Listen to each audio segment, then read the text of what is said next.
नमस्कार, मैं हूं मृत्युंजय कुमार झा और कमोडिटी सुपरफास्ट में आपका स्वागत है। सबसे पहले बात करेंगे गोल्ड की, और गोल्ड में तेजी है और रुपए में जो गिरावट आई उसका सीधा फायदा गोल्ड को मिलता हुआ दिख रहा है। 200 रुपए से ज्यादा की मजबूती इस वक्त एमसीएक्स पर गोल्ड में है। 58,600 के ऊपर मार्केट ट्रेड कर रहा है। अंतर्राष्ट्रीय बाजार में भाव 1929 डॉलर के ऊपर ट्रेड कर रहा है। तो अब सवाल यह है कि क्या 58,600 के ऊपर गोल्ड में आपको बाइंग करनी चाहिए या अभी थोड़ा आपको इंतजार करना चाहिए, ये हम आपको बताएंगे कुछ ही देर में। लेकिन फिलहाल चांदी मार्केट को एक बार देख लेते हैं कि सिल्वर में इस वक्त क्या हो रहा है। और चांदी में अगर आप देखें तो इस वक्त एमसीएक्स पर चांदी का भाव करीब 200 रुपये नीचे है। चांदी में कमजोरी के साथ ट्रेड हो रहा है और सितंबर का वायदा सिल्वर का करीब करीब 100 रुपये नीचे है। 70,450 के आसपास चांदी में ट्रेड हो रहा है। तो गोल्ड में तेजी, सिल्वर में गिरावट, इसी पर हम पहले बात करेंगे। हमारे साथ अमित सजेजा हैं, जुड़ेंगे, उनसे हम जानेंगे। लेकिन फटाफट कुछ और कमोडिटी का फिलहाल ट्रेंड देख लेते हैं कि वहाँ पर क्या चल रहा है। कच्चा तेल बहुत ही रेंज में ट्रेड कर रहा है, 14-15 रुपये ऊपर है। 5865 का लेवल यहाँ पर दिख रहा है क्रूड में। इसके अलावा मेटल मार्केट को अगर आप देखें तो पूरे के पूरे मेटल पैक में आज कमजोरी है, लाल निशान में ट्रेड हो रहा है। कहीं पर भी कोई बड़ा एक्शन मेटल में होता हुआ दिख नहीं रहा है। नेचुरल गैस 1% से ज़्यादा की तेज़ी के साथ इस वक्त ट्रेड कर रहा है 228 रुपये 60 पैसे के लेवल पर। इसके अलावा अगर हम देखें तो एग्री मार्केट में हालांकि एक्शन है। एग्री में जीरे में अच्छी तेज़ी आई है और जीरा लगातार दूसरे दिन बड़ी तेज़ी के साथ ट्रेड कर रहा है। 1700 रुपये से ज़्यादा मजबूत है अगस्त का वायदा जीरा। ग्वार में अच्छी रिकवरी थी आज शुरुआती दौर में, लेकिन उसके बाद एक बार फिर से प्रॉफिट बुकिंग दिख रही है ग्वार में।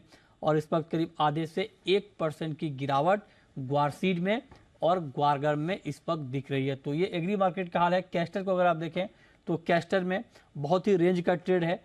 5986 का लेवल यहाँ पर दिख रहा है और बहुत ही दायरे में कारोबार होता हुआ दिख रहा है। हमारे साथ बातचीत करने के लिए जीरे में चूंकि बड़ा एक्शन है तो दिनेश पटेल साहब जुड़ रहे हैं हमारे साथ फोन लाइन पर। ऊंझा से एपीएमसी, ऊंझा एपीएमसी के चेयरमैन हैं। दिनेश जी, बहुत बहुत स्वागत है आपका। एक बार फिर से मार्केट ने रफ्तार पकड़ी है सर। जीरे की इस नई तेजी के पीछे नई वजह क्या है? मृत्युंजय जी, देखिए, इतनी प्राइस बढ़ने के बाद भी अभी यहाँ अराइवल बिल्कुल नहीं है।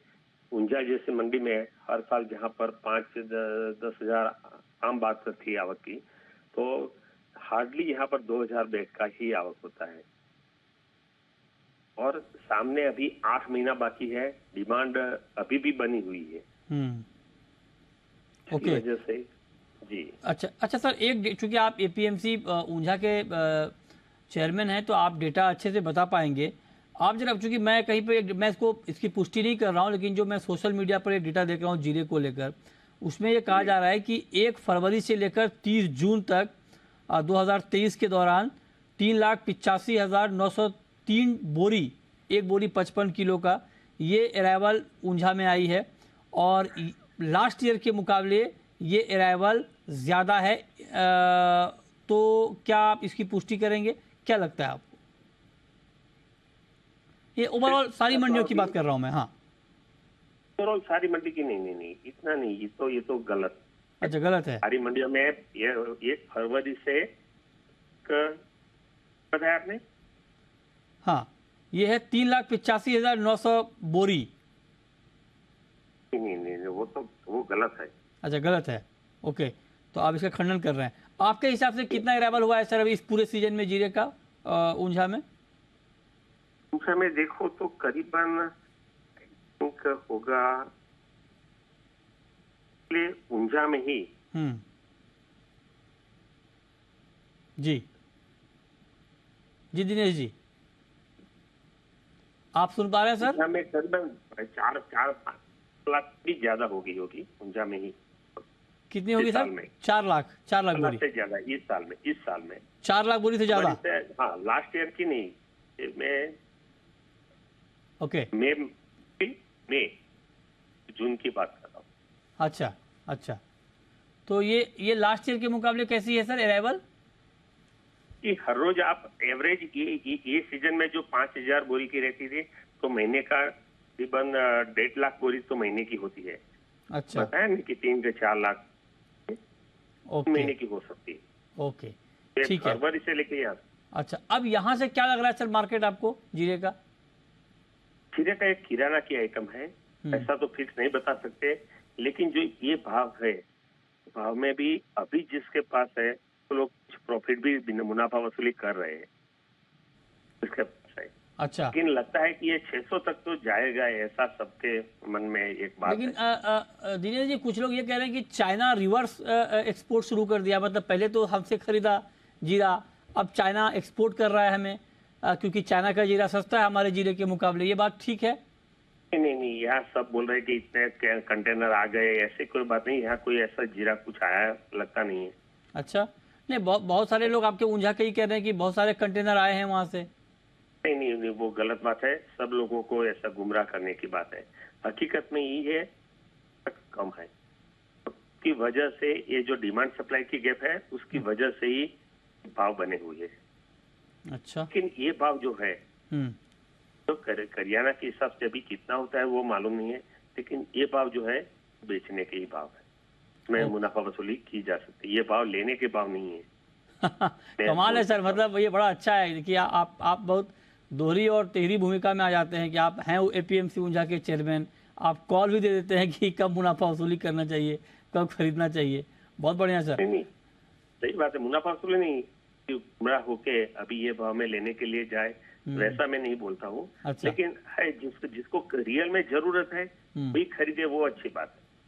ठीक बात है, कि बहुत ये शुक्रिया जी जी। व्यापार के लिए राइट सर, हम कोई सलाह नहीं देते। राइट सर, बहुत शुक्रिया दिनेश पटेल जी आपका हमारे साथ जुड़ने के लिए, इस पर बात करने के लिए। चलिए आगे बढ़ते हैं और अब हम बात करते हैं गोल्ड की। जो भी हमने आपको बताया कि गोल्ड में तेजी आई है, रुपए में गिरावट का फायदा मिला है। अजय केडिया हमारे साथ हैं, केडिया कमोडिटी के। अजय जी बहुत बहुत स्वागत है आपका। क्या लगता है सर गोल्ड में आपको, गोल्ड में ये तेजी बढ़ेगी, खरीदना चाहिए गोल्ड इस भाव पर? वेरी गुड आफ्टरनून मित्र जी। डेफिनेटली देखा जाए तो कल के सेशन में यूएस मार्केट इंडिपेंडेंस डे की वजह से हॉलिडे पे था। डॉलर इंडेक्स 103 के ऊपर जा नहीं पा रहा है और जिस ढंग से अभी भी जो नंबर्स है इकोनॉमिक ग्रोथ को लेके वो कंसर्निंग है। इन सबको देखते हुए गोल्ड में फेड की मिनट से पहले तेजी कंटिन्यू रहेगी। तो मुझे लगता है 58,200 के ऊपर जब तक मेंटेन है ट्रेंड पॉजिटिव, तो आज बिल्कुल इंट्राडे के लिए 58,500 पे लेके चलना है। 58,250 के स्टॉप लॉस से हायर साइड में मुझे लगता है 58,850 तक का लेवल गोल्ड में देखने मिल जाएगा। अच्छा, और चांदी पर क्या रणनीति होनी चाहिए अजय जी? सिल्वर में क्या करें? देखिए एज कंपेयर टू गोल्ड चांदी काफी स्टेबल है। एज ऑफ नाउ रेशियो की बात करें तो 84:20 के करीब है। जिस ढंग से बेस मेटल में गिरावट है ये चांदी पे दबाव लाने की कोशिश कर पा रहा है, लेकिन अभी भी इंटरनेशनल में $23 के ऊपर है और चांदी 70,000 के ऊपर स्ट्रॉन्ग दिख रहा है। तो आज चांदी में मुझे लगता है कि 70,300 तक लेके चलिए। 69,900 के स्टॉप लॉस से 70,900 का टारगेट मिल सकता है। अच्छा ठीक है, तो ये रहा आपकी हो गई चांदी पर। अच्छा, कच्चे तेल में अब आप देखिए कि एक तो ओपेक खास करके सऊदी अरब रूस की तरफ से उत्पादन कटौती की प्लानिंग है, उसके बाद भी क्रूड मार्केट को कोई बड़ा सपोर्ट नहीं मिल रहा है। क्रूड में इस वक्त क्या ट्रेड देख रहे हैं आप? मित्र जी अगर हम कच्चे तेल की अगर बात करें तो डेफिनेटली जुलाई मंथ से ही सऊदी ने 1 मिलियन बैरल का प्रोडक्शन कट किया। रशिया और सऊदी मिलकर अगस्त से भी प्रोडक्शन कट कंटिन्यू रखेंगे, क्योंकि उन्होंने ऑलरेडी भाग चुके हैं कि जो डिमांड है वो आगे जाके कम रहेगी, जिसकी वजह से ये कट किया जा रहा है। डेटा पॉइंट भी ज्यादा साफ नहीं है, इसके चलते मुझे लगता है कि प्राइजेस ओवरऑल एक रेंज में रहेगा। आज के लिए बाय ऑन ड्रॉप की रणनीति बना के चलिए। 5820 पे लेके चलना है। 5740 5740 का स्टॉप लॉस रहेगा। 5950 का टारगेट हम देख पाएंगे कच्चे तेल में। ओके, तो ये रहा आपकी हो गई क्रूड के ऊपर, इस पर आप नजर रखें। इसके अलावा कॉपर में कोई ट्रेड आपको दिख रहा है इस वक्त अजय जी? कॉपर में आपको लगता है कि ट्रेड लेना चाहिए अभी? मुझे डेफिनेटली कॉपर काफी अच्छा लगता है, अट्रैक्टिव लेवल्स पे है। हमने देखा चाइना से नंबर थोड़े अच्छे नहीं आ रहे, जिसकी वजह से प्राइजेस 720 के ऊपर जा नहीं पा रहा है। बट इन्वेंट्री अगर हम देखें तो एलएमई और संगाई पे काफी कम होने की वजह से प्राइजेस को बार बार पे सपोर्ट का मौका मिल जाता है। तो आज के लिए 710 पे लेके चलना है। 707 का स्टॉप लॉस रखना है। 716 का टारगेट हम देख पाएंगे। ओके, तो ये रहा है आपकी हो गई कॉपर पे। ओके, अब जरा हमें ये बताइए एग्री मार्केट पर आते हैं। एग्री में जीरा बहुत तेज है, 1900 रुपए ऊपर है मार्केट जीरे का। क्या व्यू है आपका जीरे पर अब? देखिए जीरे में जैसे हमने कहा था कि टेक्निकली मार्केट ओवरबॉट है, करेक्शन आ सकता है, बट 52-52,500 का स्ट्रॉन्ग सपोर्ट है। तो अपने 52,600 का लेवल परसों देखा, रिकवरी अच्छी है, कंटिन्यू रहेगा क्योंकि शॉर्टेज वाला आइटम है ये। बीच में हमने चाइना की भी हवा सुनते हुए देखी, बट मुझे लगता है फंडामेंटल अभी भी मजबूत है। करंट लेवल से भी लेके चलना चाहिए 58,500 के टारगेट के लिए। 58,500 के टारगेट के लिए आप कह रहे हैं कि लेकर चलना चाहिए। ओके, अब जरा आते हैं ग्वार पे। ग्वार में ऊपर नीचे हो रहा है। आज शुरुआती दौर में तेज़ी थी, उसके बाद मार्केट नीचे आया, फिर मतलब अभी थोड़ा ऊपर आया, मतलब ऊपर नीचे हो रहा है। तो ग्वार में अभी क्या ट्रेड आप देख रहे हैं, क्या करना चाहिए? देखिए, मेजॉरिटी अगर हम देखें फंडामेंटल में कोई मेजर चेंजेस नहीं है। नो डाउट मानसून का प्रोग्रेस ये थोड़ा सा हमने देखा था न्यूज के बाद, प्राइजेस में एक टेक्निकल पुल बैक भी जरूर आया था। बट कंफर्टली अगर हम लोग long term chart daily weekly पे भी देखते हैं तो स्ट्रांगनेस दिखना चालू हो चुका है। तो आई थिंक मार्केट में जो बड़ी तेजी थी पिछले हफ्ते, उसके बाद गिरावट जरूर आई थी, बट 5300 के नीचे जाता हुआ होल्ड करता हुआ नहीं दिखाई दे रहा। तो हमें लगता है 5320 के करीब लेके चलिए, 5260 का स्टॉप लॉस रखिए, 5450 इमीडिएट टारगेट है। बट जुलाई एंड तक की अगर हम बात करें तो प्राइजेस 5700-5800 की जोन में आराम से जाता हुआ दिखाई देगा। गम के अंदर भी हम देख रहे हैं कि 10-200 का स्ट्रॉन्ग सपोर्ट है, तो 10-400 पे लेके चलिए, 10-200 का स्टॉप लॉस रखिए, 10-850 के ऊपर एक अच्छा खासा ब्रेकआउट वापस देखने मिल जाएगा। बट बाय ऑन ड्रॉप की रणनीति बना के काम करना चाहिए गवार कॉन्ट्रैक्ट। ओके, तो आप कह रहे हैं ग्वारसील और ग्वारगम दोनों में बाइंग करनी चाहिए, और आप कह रहे हैं कि आगे अच्छी तेज़ी, चार्ट पर भी आप कह रहे हैं कि साफ इंडिकेशन मिलने लगा है कि अब यहाँ पर ठीक ठाक तेज़ी आने वाली है। तो आप कह रहे हैं कि हर गिरावट पे बाइंग का मौका है। जुलाई अंत तक अच्छी तेज़ी की उम्मीद ग्वारसील और ग्वारगम में आपको दिख रही है। कैस्टर पर आपका व्यू अजय जी, कैस्टर में क्या करें? देखिए, कैस्टर में सबसे बड़ा कंसर्न है वो चाइना की डिमांड को लेकर है, लेकिन हमने देखा टेक्निकली काफी ज्यादा ओवरसोल्ड होने की वजह से प्राइजेस में अच्छी खासी रिकवरी आई थी।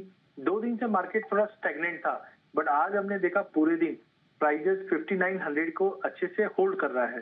तो मुझे लगता है जुलाई वाइडे को 5920 पे लेके चलना चाहिए, 5870 के स्टॉप लॉस से।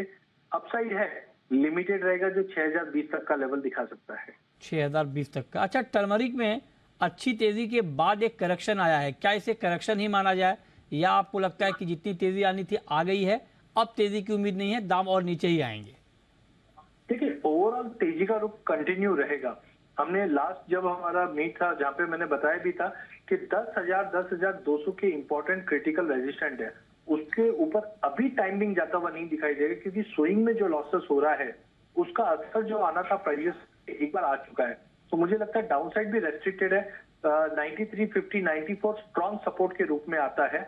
तो मुझे लगता है थोड़ा वेट कर लीजिए, 9500 के आसपास मिलता है, वहां से बाइंग करके चलिए। ये कमोडिटी भी शॉर्ट करने जैसी नहीं है इस बार। तो 9400 9500 के जोन में मिलता है तो लेके चलेंगे, 92 के स्टॉप लॉस से। प्राइजेस 10,000 को तोड़ेगा नहीं, इसके इर्द गिर्द ही मार्केट मूव करता हुआ दिखेगा। ओके, बहुत शुक्रिया आप अजय जी, आपका जुड़ने के लिए, बताने के लिए कहां पर कमाई के मौके बनेंगे।